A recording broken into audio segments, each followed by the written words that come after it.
नमस्कार साथियों, स्वागत है आपका हमारे इस यूट्यूब चैनल पर। जैसा कि आप लोगों को पता है, उत्तर प्रदेश में जो है विधानसभा का जो उपचुनाव है वो मिल्कीपुर में होना बचा है। मिल्कीपुर की विधानसभा सीट एक ऐसी सीट है जहां पर काफी जमीनी स्तर पर जो है कार्य किया जा रहा है। भारतीय जनता पार्टी हो चाहे समाजवादी पार्टी हो, दोनों ही पार्टियां जमीनी स्तर पर कार्य कर रही हैं। समाजवादी पार्टी की तरफ से अजीत प्रसाद पासी चुनावी मैदान में उतरे हुए हैं। वहीं पर भारतीय जनता पार्टी की तरफ से अगर हम बात करें तो अभी तक वहां पर कोई भी प्रत्याशी के नाम का ऐलान नहीं हुआ है, लेकिन भारतीय जनता पार्टी की तरफ से यहाँ पर 3 से 4 नाम चर्चाओं में चल रहे हैं। उन नामों को हम आपको लोगों को बता देते हैं जहां पर लगातार उनके नाम की चर्चाएं चल रही। पहला जो नाम है वो है, आप सभी लोगों को पता है, पूर्व विधायक रह चुके हैं बाबा गोरखनाथ। सबसे मजबूत और सबसे दिग्गज नेता अगर भारतीय जनता पार्टी का मिल्कीपुर की विधानसभा सीट पर कोई है जो टिकट की दावेदारी कर सकता है, जिसको टिकट मिलने की संभावनाएं बन रही हैं, वो है बाबा गोरखनाथ। क्योंकि योगी आदित्यनाथ के करीबी और लगातार जो है संघर्ष कर रहे हैं, लगातार पार्टी की नीतियों को, पार्टी की विचारधारा को आगे बढ़ा रहे हैं, लगातार लोगों के बीच में और जनता के बीच में पहुंचकर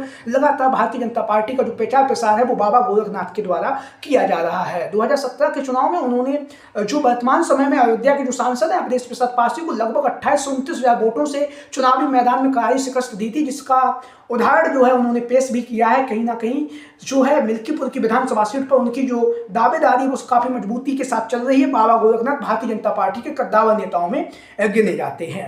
इसी कड़ी में अगला जो नाम है वो है रामू प्रियदर्शी, जो पूर्व में जो है विधायक रह चुके हैं मिल्कीपुर की विधानसभा सीट से। लगातार वो भी टिकट की मांग कर रहे हैं, लगातार जनता के बीच में और लोगों के बीच में पहुंचकर लगातार भारतीय जनता पार्टी का जो प्रचार प्रसार है वो रामू प्रियदर्शी के द्वारा भी किया जा रहा है। इसी कड़ी में अगला जो नाम है वो है चंद्रभानु पासवान। जहां पर एक सर्वे हुआ था, उस सर्वे में पहले नंबर पर जहां पर बाबा गोरखनाथ को लोगों ने पसंद किया भाजपा के प्रत्याशी के तौर पर, वहीं पर दूसरे नंबर पर चंद्रभानु पासवान को भी लोगों ने पसंद किया है। तो चंद्रभानु पासवान जो लगातार भारतीय जनता पार्टी के प्रत्याशी के तौर पर जो है मिल्कीपुर की विधानसभा सीट पर जमीनी स्तर पर कार्य कर रहे हैं, लगातार लोगों के बीच में, जनता के बीच में पहुंचकर लगातार समाजवादी पार्टी का जो प्रचार प्रसार है वो जो चंद्रभानु पासवान जी के द्वारा किया जा रहा है। लगातार टिकट की जो दावेदारी वो भी पेश कर रहे हैं। वर्तमान समय में जिला पंचायत सदस्य भी हैं। उसी कड़ी में अगला अगर महिला प्रत्याशी के तौर पर अगर बात करें तो यहाँ से कंचन पासवान, जो चंद्रभानु पासवान की पत्नी, उनके नाम की चर्चाएं भी काफी तेजी के साथ चल रही है, क्योंकि दावा ये किया जा रहा है कि भारतीय जनता पार्टी जो है मिल्कीपुर की विधानसभा सीट से किसी महिला को चुनावी मैदान में लड़ाकर जो है